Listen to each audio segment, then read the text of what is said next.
By pressing play, you've been transported to a dimension where there will be no apologies given for the abstract and asinine comments made here by the host and their guests. With that being said, thank you for listening and enjoy your experience. We are 1984. We are counselors. Are you ready? For episode 38 of the most ridiculously random pop culture podcast in the 719. Yo, where the captions at? Yo, yo, where are the captions at? Where they at? Yo, where they at? Yo, where they at? Hey guys, welcome back to another episode. As always, I'm yours truly, Kills for Show, aka Redwood's Rowdiest Rebel. Joining me always is my bro host. You know who it is. The best camp counselor in the streets, Roscoe Tinkoya. And a guy that definitely enjoyed his camp experience, the one, the only, Daniel Rojas.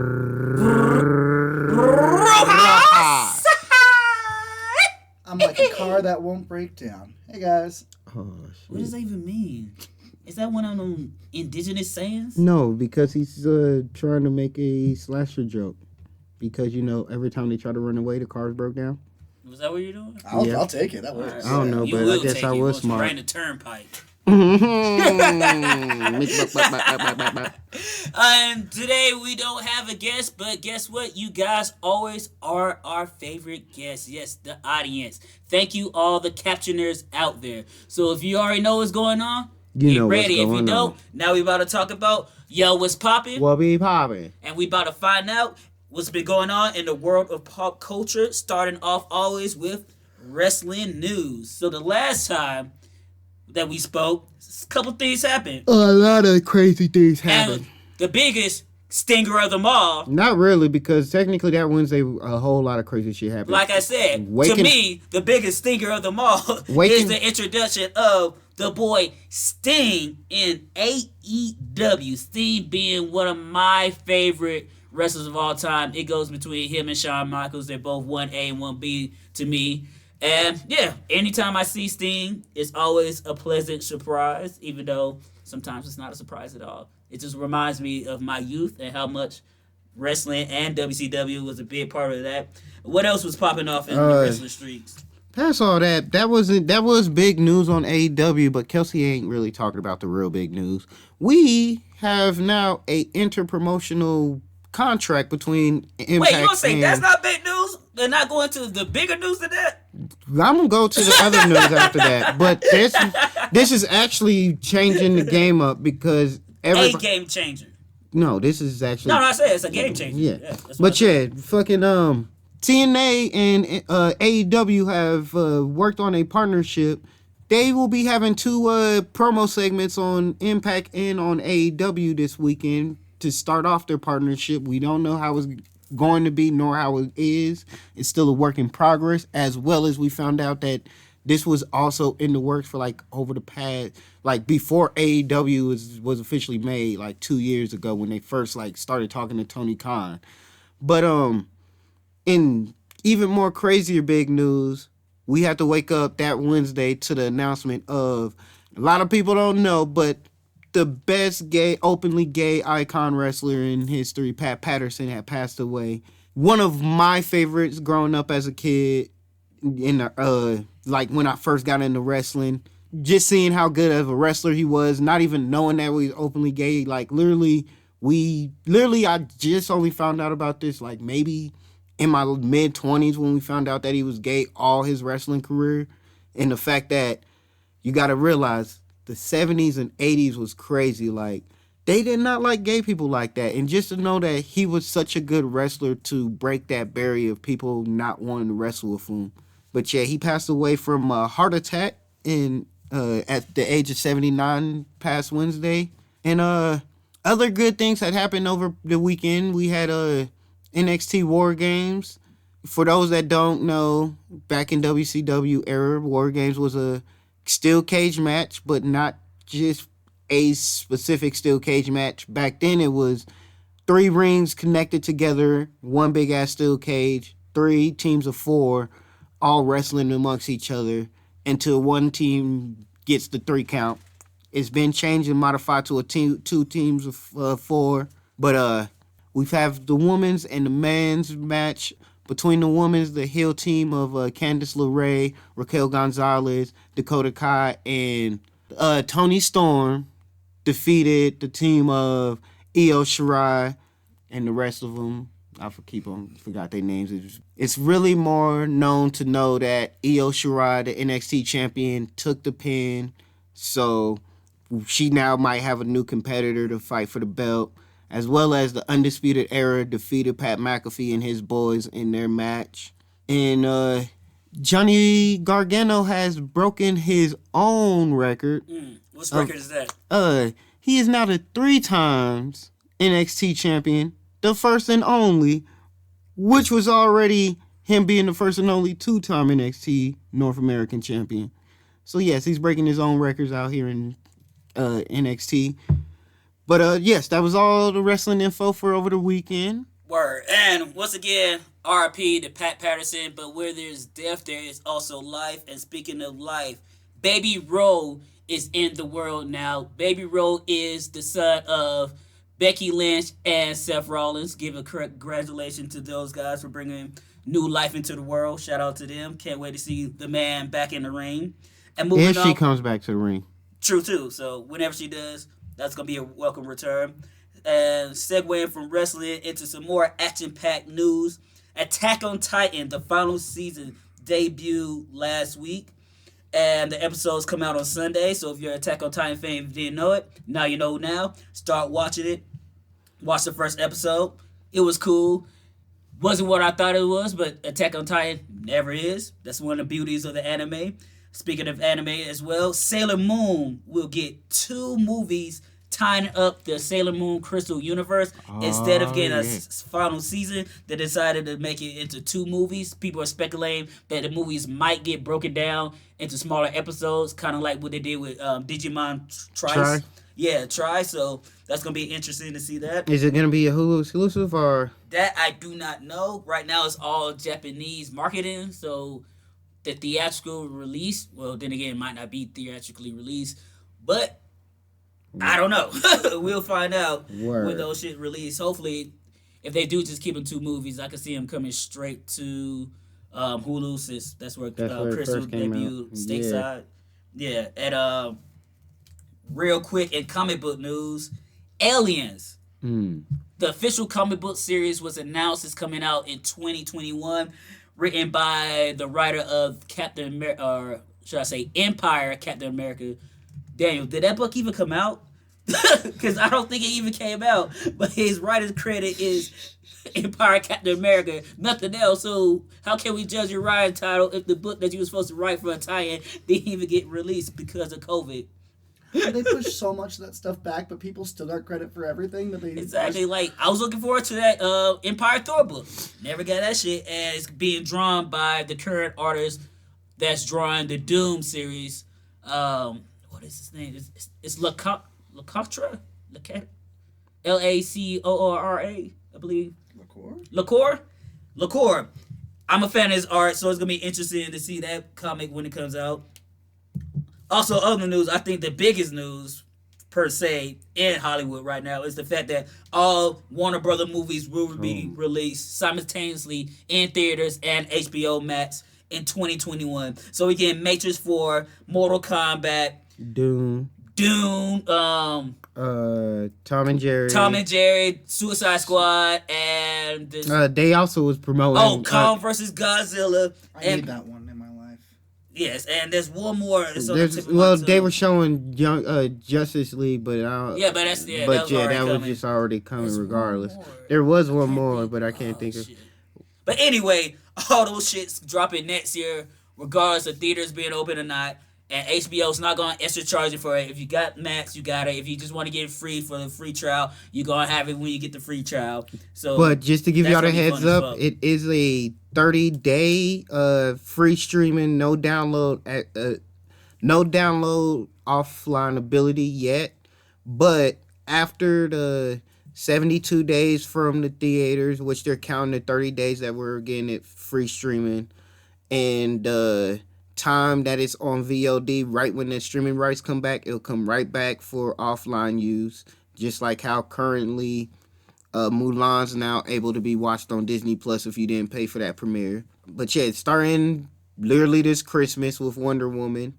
In all of 2021, any movie that drops on theaters from Warner Brothers is going straight to the max for 30 days. Speaking of movies, there's a new Morbius trailer out. Haven't watched that yet, but definitely going to do that. As soon as I do that, it's going to be something to see, for reals. Even in the Shroud of Darkness. Can't wait to see that. But that brings up the question too: will Sony, Universal, and even Disney follow suit with Warner Brothers? Because they haven't said anything at this moment about doing the same thing. But then my question would be, where would the Universal and Sony movies directly go to? Would it just be VOD, or will they partner up with somebody else? Who knows? Hopefully we will soon. That is true. Blood of Zeus is getting a second Confirmed for that season on season Netflix. too, baby. Another season. I was a fan of that. If you're a fan of anime and Greek mythology, just definitely check it out if you have not yet. Speaking of other Netflix news, because he plays a character on Umbrella Academy, but Ellen Page is now Elliot Page. She has went through her transition. His pronouns are he and they, and he will continue to play Vanya on Umbrella Academy. Big shouts out to him for doing that. You know, I want everybody to be happy in the body that they live in. So no matter what you want me to call you, I'm going to respect that and respect you as an individual. It's that whole thing how we can learn all the different Pokemon names, but can't. People weird. They know Klingon. People speak Elfish, but what do you mean? You just call them. Just like if I change my name, call me by my new name. It's not that serious, people. Oscar Isaacs will play Moon Knight in a Disney Plus series. He's getting all the checks because he's also playing, guess what, guys? Solid Snake in the Metal Gear Solid movie as well. Oh, he has his franchises lined up. He got all his ducks in a row. After, he did play Apocalypse. He did the best that he could with what he was given. True. Not mad at it because Apocalypse is stupid OP in the comic books and every iteration of him is different.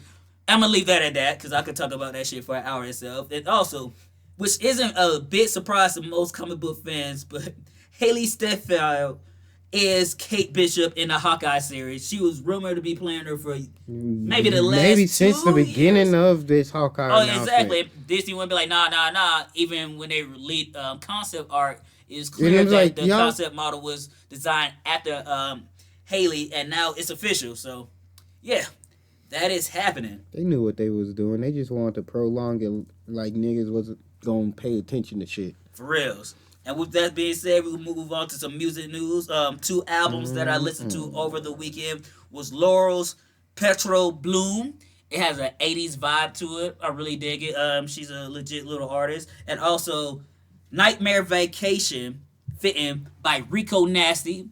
Rico Nasty is definitely one of my favorite newer female rappers. Like her, Flo Milli. I put Meg Thee Stallion up there, of course. And there's one other, Sweetie. I gotta shout out Sweetie and City Girls. But yes, there's some of my favorite new female rappers. Each one has their own unique sound, their own perspective, their own bounce and groove. So if you're a fan of Rico Nasty, if you haven't listened to the album, definitely make sure you do that.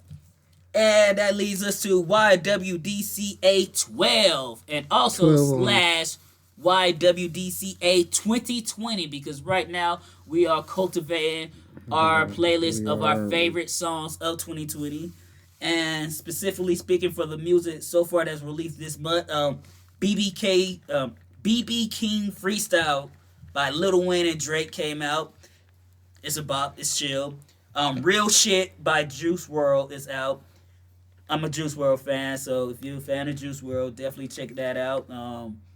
It just sucks, like, always listening to these young rappers that have passed and just hearing the music and how they not forecasted this demise, but just hearing them talk about things that led to them death is just, it's always sad, but at the same time, it's a double-edged sword. So you can't have life without the death. Britney Spears has a new single out called Swimming in the Stars, which is cool. I like it. It's melodic. It's darkish. It's poppy. It's what she does. All Time Low is back with a new single featuring Demi Lovato called Monsters. Who else dropped one? Bored at My Grandma's House. That's the name of the band. That's the only reason why I listened to the song, because that name was like, I gotta hear what they were bored about. It's called Skin, and these girls just talking about boys getting underneath their skin, and vice versa. Evanescence has a new single called Yeah Right. Yeah Right. Evanescence is still relevant. They're still making music. They've dropped the album, I think, every other year for the last. Were these the 4 two years. songs you played last night? Yes. Oh, them bitches was bop. Yes. Another one of my newer favorite indie groups is Sea Girls, which is ironic because they're all men. It's called This Is the End.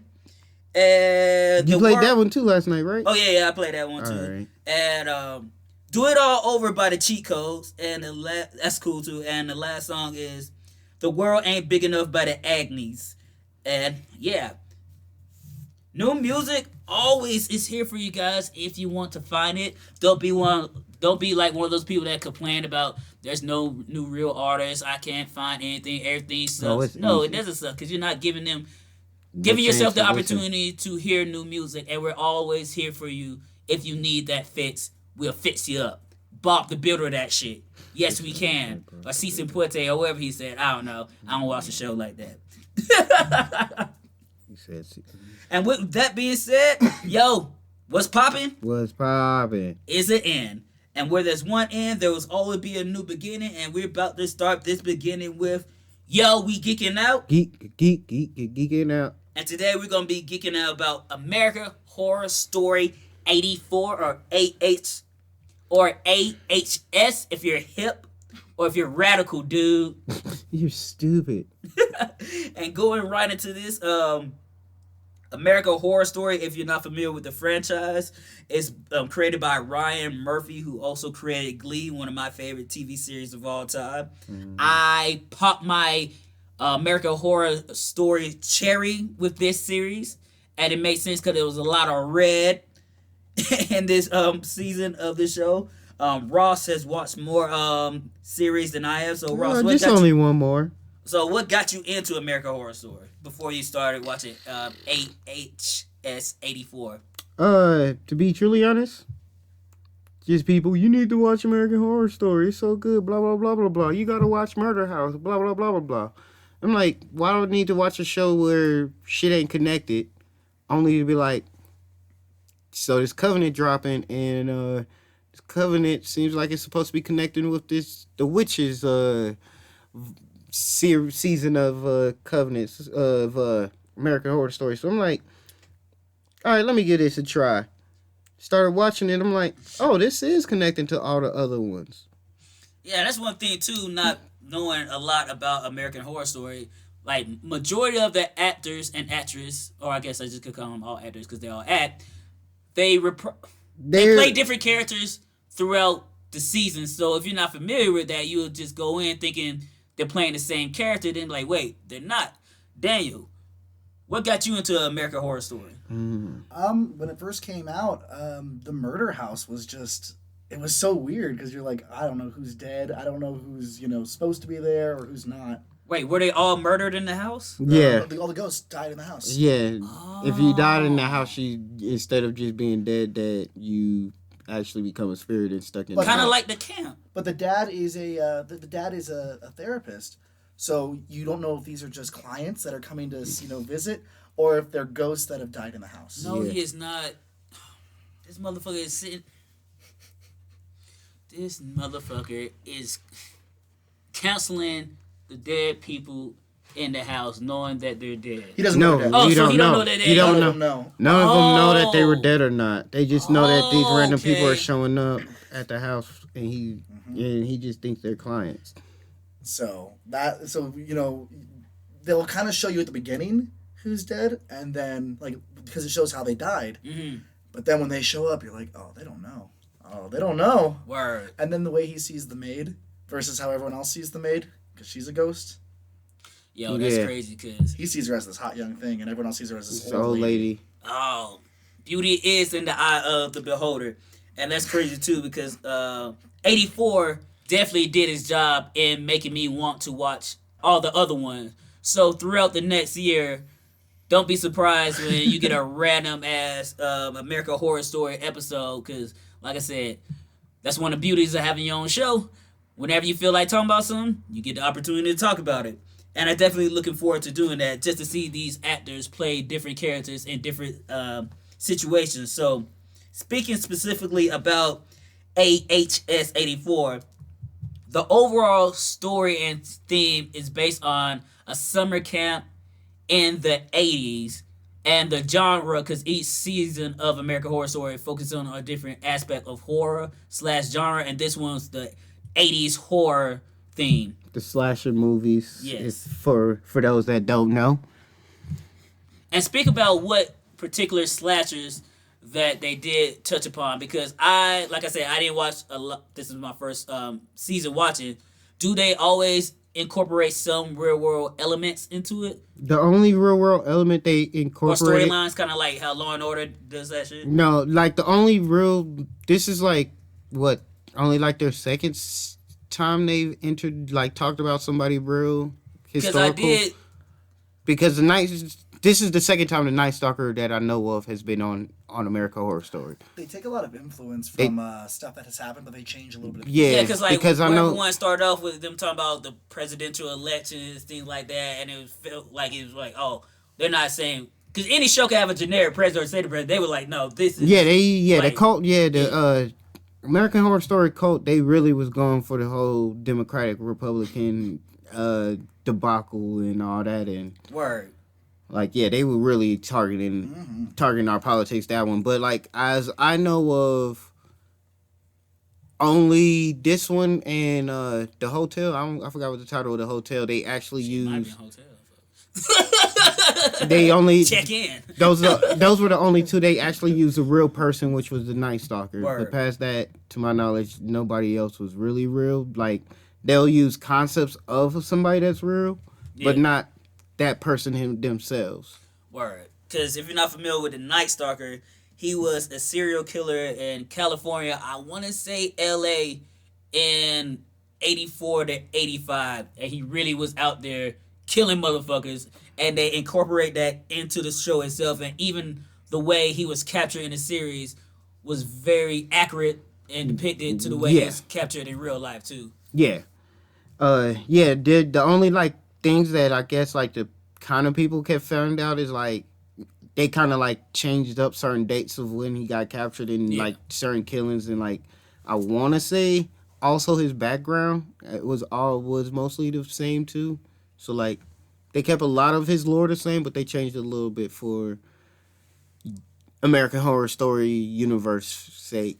Yeah, because that's just crazy. Because, like, once you realize, like, yo, that's the real dude, it puts another layer. Just like in Lovecraft Country, when you find out, like, the Emmett Till Easter eggs and how a lot of those events were real events, and they just put these characters in real-world situations. Also, Umbrella Academy as well. They do the same thing. I think that makes a show even more intriguing when they do show us...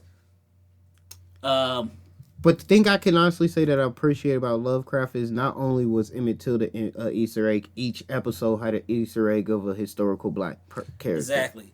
And speaking of black characters, let's talk about the characters in the show. Yeah. Starting off with a black one.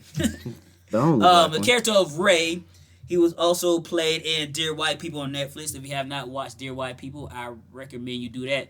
And Dear White People is not a show trashing you or belittling you. It's just a show about bringing you into our experiences and letting you know that all black people are not a monolith. We all have our different perspectives and stories to tell ourselves.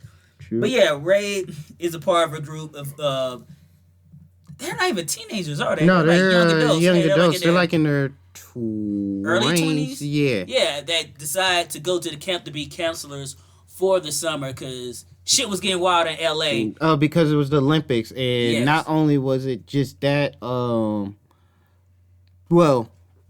one of the characters, snap, what is his name? Which one, are you referring to Chet? The one that got kicked out of the Olympics? Yes, it got kicked out of the Olympics. And not only, but the person that pitched the idea was Xander. Yes. And part of the reason why Those three were going because they wanted to get out of LA and the busyness of the Olympic Center. Then there's Chanel number 5. Montana? Yeah, there's Montana, who tagged along. But the real reason that pushed them even more was the fact that Emma Roberts' character Brooke got attacked from the Night Stalker. Yeah, so there's like mad story arcs and layers to this show too, because it's not just about Brooke, I got attacked by a Night Stalker. I need to get out of California. Blah blah blah. Then they go to a camp.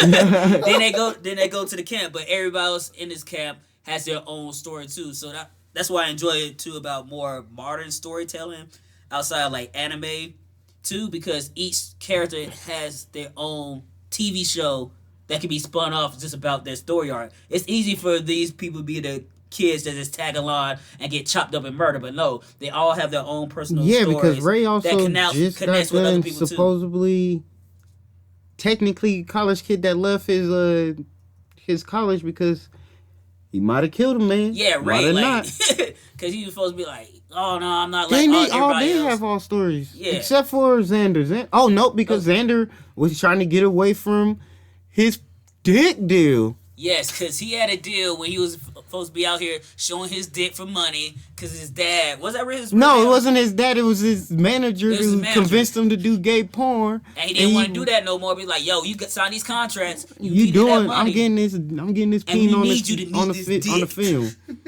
But yeah, all of them were all... Except for Montana. Montana was just going just for the shits and giggles. Yeah, Montana, she was a party girl. She was going coked up and then she fell...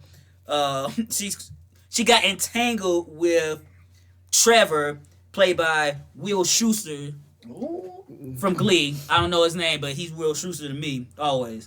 But yeah, and his thing was long. And he got kicked.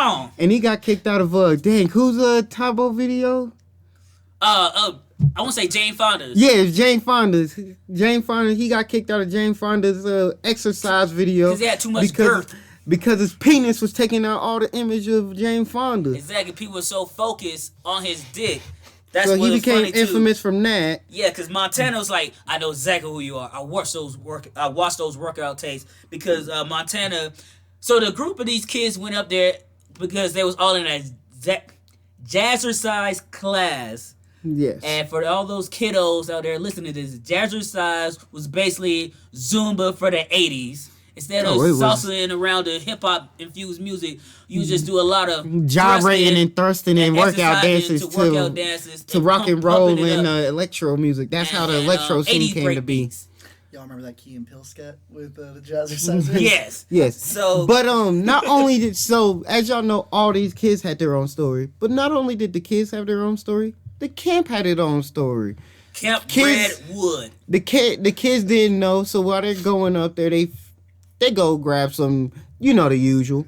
Gotta stop off at the local gas station, fill up fuel, and get something to eat. Yes, the checkpoint. Then they find out not to go to Camp Redwood. They ignore it because it's summer camp. Get there, they're introduced to the owner of the camp, Margaret. Margaret, who is a devout Christian, I would say. And she also played in What I Like About You, a Man and Boys sitcom from the early 2000s. Her mom or her aunt or whoever. Yeah, her aunt, yeah. She, glorious. Oh, you talking about Jenny from 90210? 90210. Yeah, because Margaret played her mom or her cousin's or big sister's friend. Yeah. Yeah. Anywho. But, yeah, so so you come to find out 20 years ago, there was a janitor at the camp by the name of, I forgot his real name, but they nicknamed him Mr. Jingles because his keys always jingle. But he came back from Vietnam, still, PTSD'd out. Like a lot of them did. But supposedly he went on a rampage, killed all these kids in the cabin, and took their ears as a reward. Ugh. And the reason why they called him Mr. Jingles is because his keys jingle wherever he went.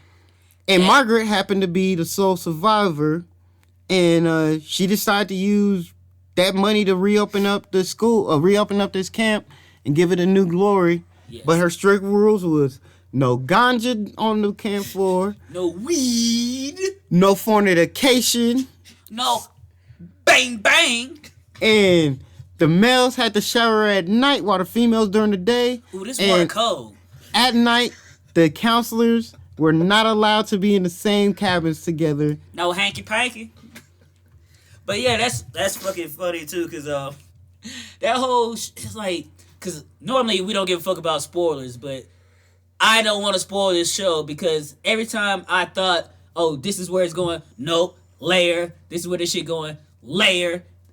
It's like a fucking wedding cake, how many layers and how they cross connect all these people's stories and also give it its own feel without it feeling muddled. Cause one thing about X-Men comic books, for example, they don't even know about. There's always a lot going on, so it's hard for people to juggle all these multiple storylines. But Ryan Murphy nails it in this series, and if all the other ones are handled with this type of precision and care, I'm being honest. I'm like, I gotta fuck with them. Covenant has so many fucking layers. Like one of their episodes had like 3 stories in one, and you just sitting there like, and I get it all. Literally, just like you said, layers on layers on layers. But by the time you get to the last 2 episodes, the whole thread's pulled, and you're like, cool. That's one of the problems I had with a lot of the other seasons is it takes until the very end for it all to come together. And by the 3rd to last episode, that's when I usually am like, what the fuck's even going on? For real, like they did the same thing like 84, but it was like they gave us a time skip. Like, oh shit, I thought it was gonna be 84. Wrong, do you bring in this element with a kid? I'm like,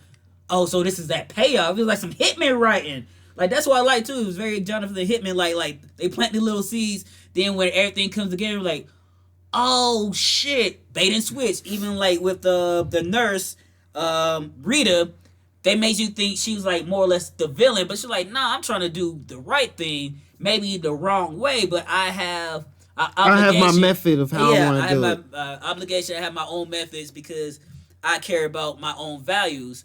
But even with her, they bring up rules of the 80s films, kind of like how Scream did, where the final girl, you know, the virgin, these type of tropes get brought up. But then they also touch upon that because she's black, but it's like, oh yeah, I don't know if I'm gonna live. But they make fun of that. It's very tongue-in-cheek. Like, just because you say something racist doesn't make it racist. You can have racial jokes without of it being stereotypical or being a negative connotation about said joke. Like, there's way to do things in the world that get your point across without being nasty about it or hitting somebody over their head. Overly hard with overtly hard, because it's like one of those things, too, because I have this conversation with different people. It's like, yo, this climate we're in is too sensitive. You can't joke about this, that, and the third. I'm like, no, you can. You just don't have to take that criticism to the heart. If you know where you're coming from, you can make racial jokes. You just don't have to be nasty about it. You don't have to be racial. It don't have to be a cheap laugh. Like, this is the world that we live in, and films are supposed to represent the world. And in the world, there are racist people. In the world, there are people that are going to make jokes that aren't funny. That doesn't mean you don't have to... Doesn't mean you keep them out of media, because they exist. Trying to treat the world like it's something that's not is never going to change the world. It's going to make people feel some type of way. So if it's the 80s, you're going to have some homophobic shit. You're going to have some racist shit. That's part of the decade. I can honestly say this. What we supposed to do as humans realize we're better than that now. Doesn't mean we can't laugh at it. It's a joke.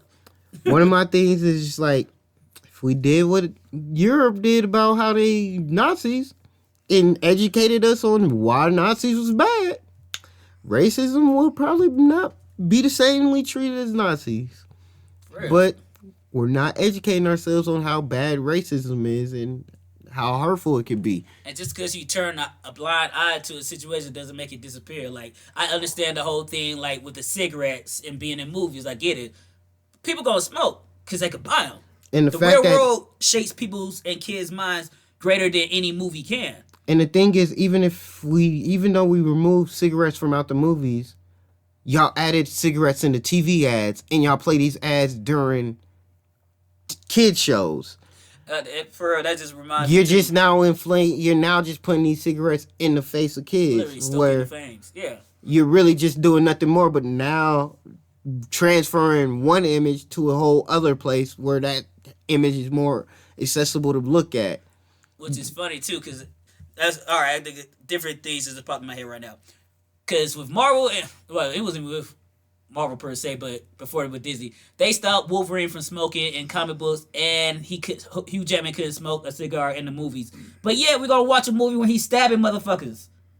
So it's not good to smoke. My children watching this dude smoke. I can watch my children could watch this man decapitate motherfuckers for 2.5 hours and can revenge for all the dead. That's cool. Oh, but that's cool. Well, they allowed him to smoke a cigar, but it had to be under a certain time. Exactly. So that shit. And now think about it. So will weed usage be okay? Say for example, in Marvel books, this now is decriminalized on a federal level.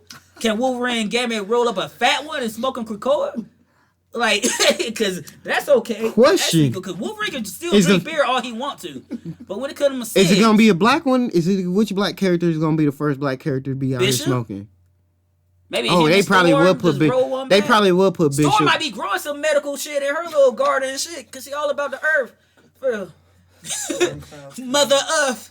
Give me this. And then what's gonna happen? What's gonna happen when? Because right after this weed is gonna be these shrooms getting decriminalized. Well, this already is in Colorado, and in DC, and in Oregon. Everything leaving Oregon. That is. Oregon is GTA. Oregon said, "Fuck it." Oregon said, "Why do every drug you want because we don't make money off your corpse." Because when you die in OD, we're going to harvest them organs. And you know, a lot of those people in Oregon said, yeah, let nobody be testing science. Do-do-do-do-do-do-do, Conspiracy Corner. Do-do-do-do-do-do, Conspiracy Corner. Yo, see what they're doing right now with the vaccine. They're taking all the dead people.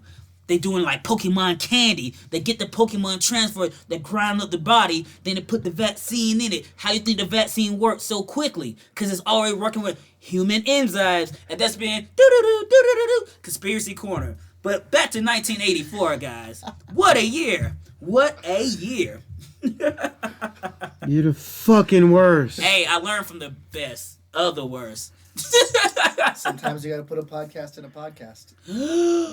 Just like in the Dreamatorium. Yeah. Those worlds within worlds, but then sometimes those worlds have tunnels to different worlds. Well, guys, we're about to wrap up. Yo, we kicking out, and we're gonna move into Yo, check it out. So, Ross, what would you recommend for any fan of American Horror Story 1984 to watch? I'm gonna have to just still go with my old classic. We already did a episode on it as a potty, but it's good old Magicians. It's just okay. It just in the fact of storytelling and intertwining a whole story in between seasons. Magicians got it. Word. So I'm gonna give two.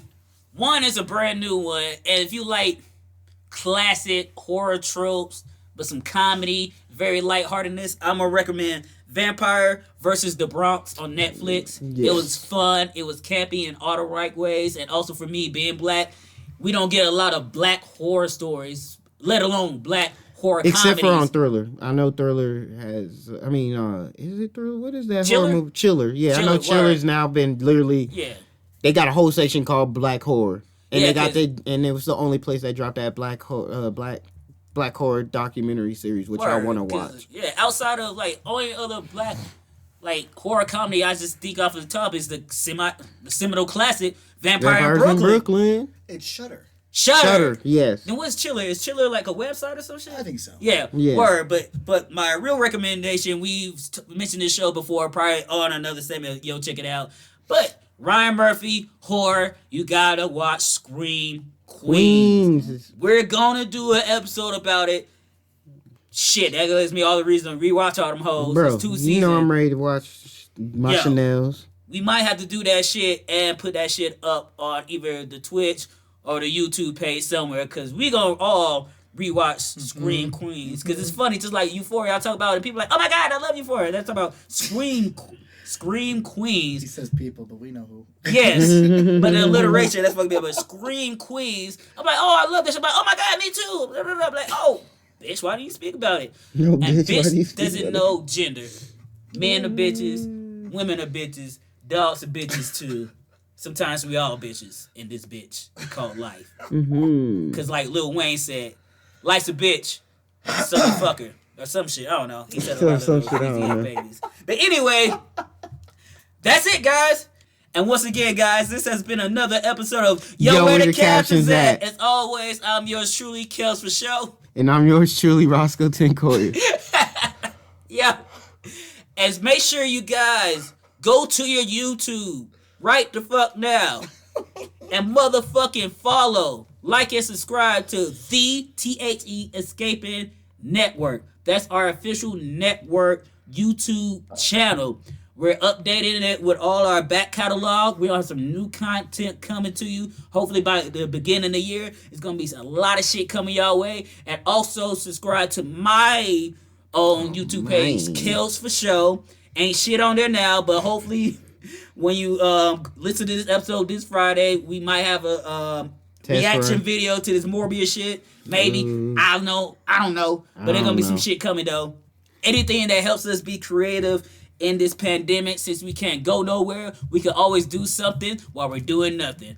All right, guys, remember, be one or be nothing. Live life and be Miss Unknown, y'all. Yes, I'm changing the Ink's quote. You can do whatever you want. Just like Elliot Page. Yeah. We all are Transformers. Yeah. Roll out.